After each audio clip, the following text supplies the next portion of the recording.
78 Sports TV here. Salute to the Patreon family. Much love to everybody that's here, been here, and welcome to all the newcomers. Please spread the word about the Patreon. Anyone with a Patreon request, you can email me at ask78sportstv@yahoo.com. That's ask78sportstv@yahoo.com. All right. I might put this on YouTube because the brother said he don't mind if I put it on YouTube. So I might put it on YouTube and just put part one. This will be part one. I'll put this on YouTube, and part two will be solely for the Patreon audience. So a young homie hit me up, say 27 years old. He sent me a voice, MP3 voice email, and he said, OG, I'm 27 years old. Been watching you for a long time. Wanted your advice on something. He said he often hears me complaining about users. People try to use you and take advantage of you. He says that he's going through it right now. He says that the last two women he's dated have been users. And he said it's bothering him to the point where it's really messing with his mental health. He said because one of the girls, he liked both of them, but he said the first girl, he liked her, you know what I'm saying, and all that kind of stuff, and they lived together. And he ended up finding out she was a user, you know, and she was taking advantage of him and always asking him for money and always asking for him to drop her off here or there, and never trying to solve problems on her own, but constantly looking to him to solve all her problems. And basically he found out she was using them. They split up. She ended up, you know, leaving him for another guy, right? Then he says his last relationship, he was with a woman. He just broke up with her a week ago, but he said this one really hurt because he was in love with this woman, and everything was going good. They didn't live together, but he said that she always had something going on. He said they couldn't just be happy. He says like every time something be going good for them, a couple of weeks they laughing and joking, going out, having a good time. She always has some family drama or something going on with her to where if it affects her mood and affects their relationship, right? So he says like a couple of examples he gave me was that out of nowhere, you know, she would tell him, hey, my car won't start, you know, I don't know what's going on, blah, blah, blah. I gotta get to work, the car won't start, you know, can you cash out me some money to catch an Uber, and blah, blah, blah. And he said, okay, you know, they're dating, you know, so, you know, whatever. And he cashed out her some money and stuff like that. And then, of course, it was his responsibility somehow to go and get her car towed and to a mechanic shop and get the shop members to look at it and stuff like that. And then, you know, she don't got the money to get it fixed. He getting it fixed, you know what I mean? Trying to be a good guy and all that kind of stuff, a supportive boyfriend. He get the car fixed for her. He says then once they get over that hurdle, it'd be like a month later, she's calling him crying frantically, talking about how she left her purse in the car and somebody busted the car window and stole her purse from underneath the seat. Somehow they got these x-ray goggles and they could see underneath the seat, and they took her purse and took all her money and everything. She got nothing, you know what I'm saying? So he says he's trying to be a good boyfriend, a supportive boyfriend, and he goes and he covers her expenses and stuff like that till she get back on her feet, right? He's thinking all this is over with, right? Then, of course, he's calling her one night. She's supposed to meet him by his apartment, and she's not answering. He waiting on her, she's not answering. And he said like hours go by, he calling her, and then the phone went from ringing to all of a sudden now it's going straight to voicemail. So he said he didn't hear from her all night. Then 10 in the morning, the next morning, she calls him and says that she calls him from a different number, and she says that I'm calling you from my friend number. My phone, I lost my phone last night. I lost my phone, don't know where I lost it at, and that's why I didn't call you, blah, blah, blah. And he said the first thing she said to him was, can you come pick me up and can you take me to get a new phone? So that was her first thing. And he said that, you know, he's starting to see a pattern here with her, and it's starting to be just like the last girl, and he don't want to deal with this. And he wants to know, from my perspective, is he doing anything wrong? Why? I'm getting up under this tree because it's starting to rain. He says, from my perspective, from an OG perspective, do I think he's doing anything wrong in these situations? Is he picking the wrong women? what's going on with the situation. But you know, he's heartbroken by this, and because he thinks he's doing everything that he's supposed to do to be a good man, a gentleman, and he seemed like the women just keep taking advantage of him. All right, so brother, shout out to you, man. Appreciate your request. Sorry you're going through this, man, but you know,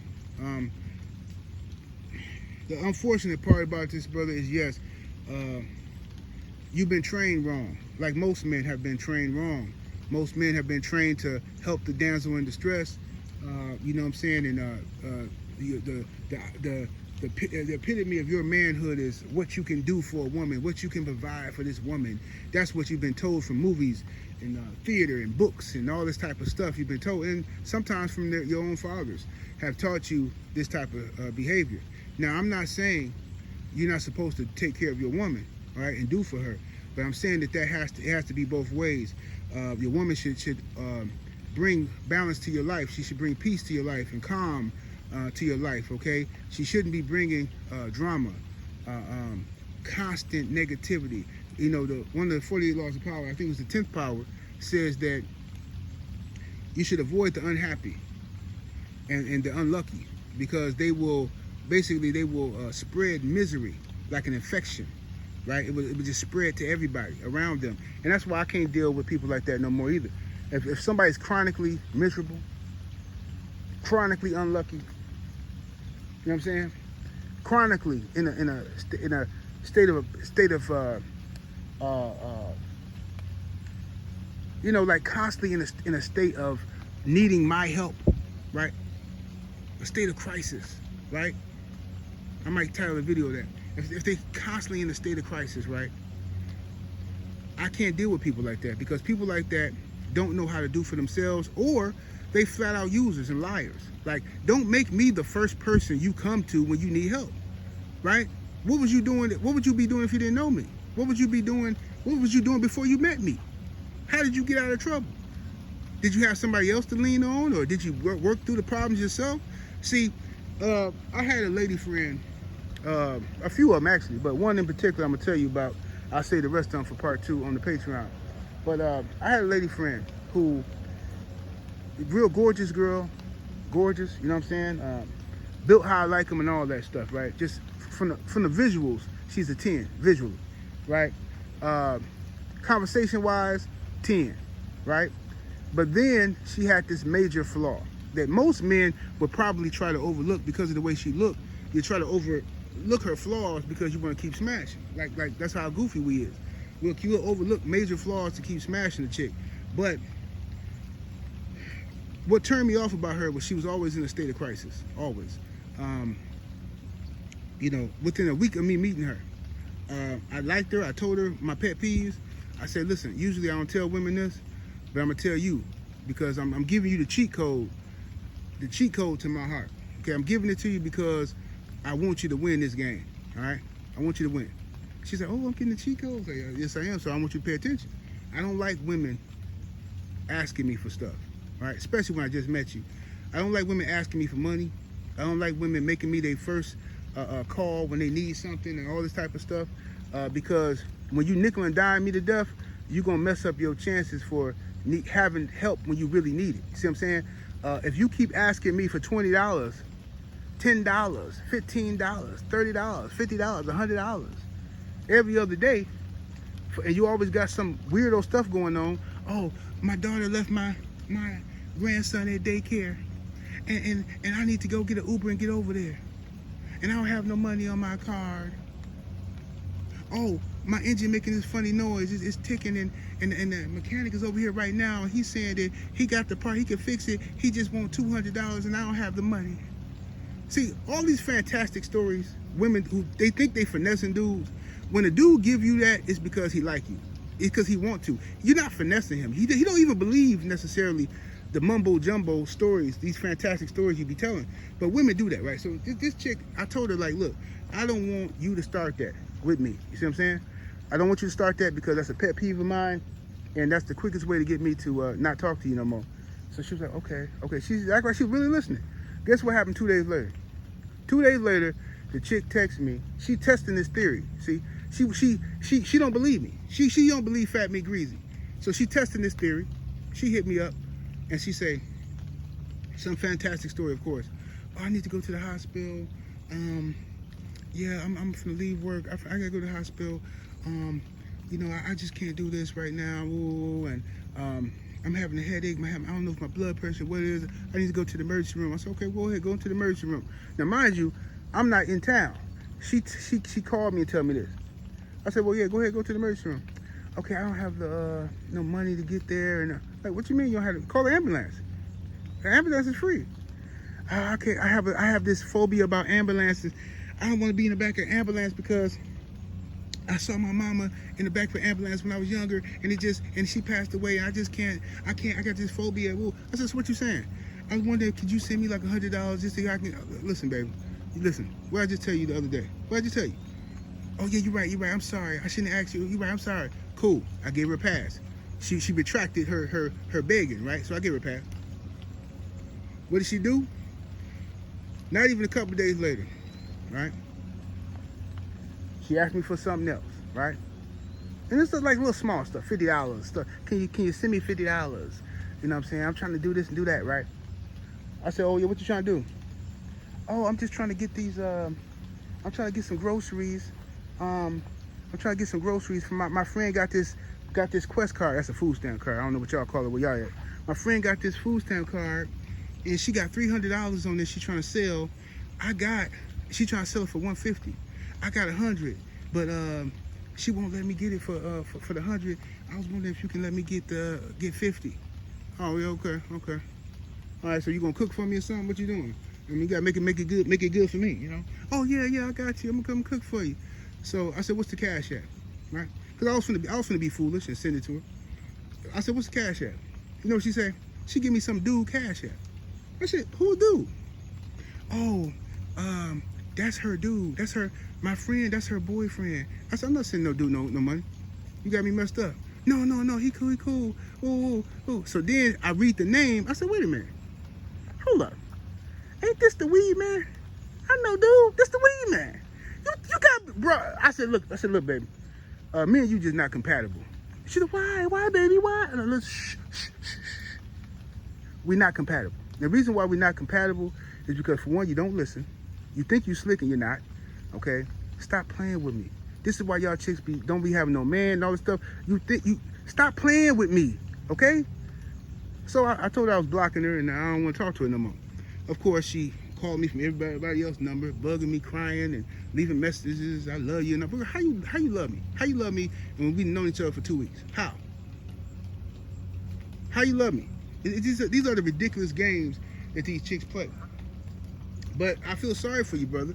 Now, one of the signs for all young men, for all men in general, one of the signs that you have to pay attention to is to find out if somebody's using you is when they're always in need. You have to see the relationship has to go both ways. Anybody that's in my life has to offer me something. You understand? Either they are a friend and I value their conversation, their advice. They make me laugh, whatever the case may be, right? They're very informative, whatever. You have to have some value to be in my life in any capacity, right? If you are a liability and not an asset to me, then that's a problem. You understand? And this is the major thing that a lot of women don't understand when they're trying to finesse. Is like, if you are showing the man that you are a liability, you're constantly in his pocket, you constantly needing this, you constantly needing that, okay? Then now he's like, okay, well, this ain't, I might as well just be dealing with a 304 then. You know what I mean? You can go over there and pay her what she want. Bam, bam, wham, bam, thank you, ma'am, you part of that. At least with the 304, she ain't finna be calling you, begging you for stuff all the time. But what we get into trouble as men is when we start blurring the lines. See? A lot of women fall very easily for a man with means. If they know you can do, you're smelling good, you're looking good, you know what I'm saying, you're driving good, you know what I'm saying, you own stuff, you got your stuff going, something going for yourself, they can spot that right away. And a lot of them will fall for you very easily. They want you. And then some of them look at you as a lick, as a mark, right? And they're like, oh, okay, I'm gonna get something from him. And they're not slick enough thankfully, they're not slick enough to con you in the long con. They always work in that short angle, that short con. And that's a good thing for us as men because we can see the short angle, the short con coming. And it's better for us to get a woman trying to play you with the short con because it ain't gonna cost you much. The long con is a woman seeing you, learning all your likes and dislikes, and then pretending like she's your perfect dream woman. And then you can ask this woman to marry you, and you can have some kids by her and all that. And now, whole time, she only halfway like you. She done conned you. Now she getting half of your money. She got child support. That's the long con. Now, a lot of Caucasian women is experts in the long con. A lot of sisters are not. A lot of them are short-sighted, and thankfully, for a lot of you brothers, they are, because they practice the short con, you see them coming a mile away, okay? And that's a good thing. Otherwise, you'd be in some deep doo-doo. But anyway, I'm going to save that. I'm going to stop it here for part one because I don't want to give too much game on part two. I'm going to do it on Patreon, so make sure y'all sign up to 78 Sports TV. Patreon.com/78 Sports TV. That's patreon.com/78 Sports TV for part two, where we go more in depth and we can talk the way we want to. Grown man business. 78 Sports TV. I'm up out of here though. Deuces.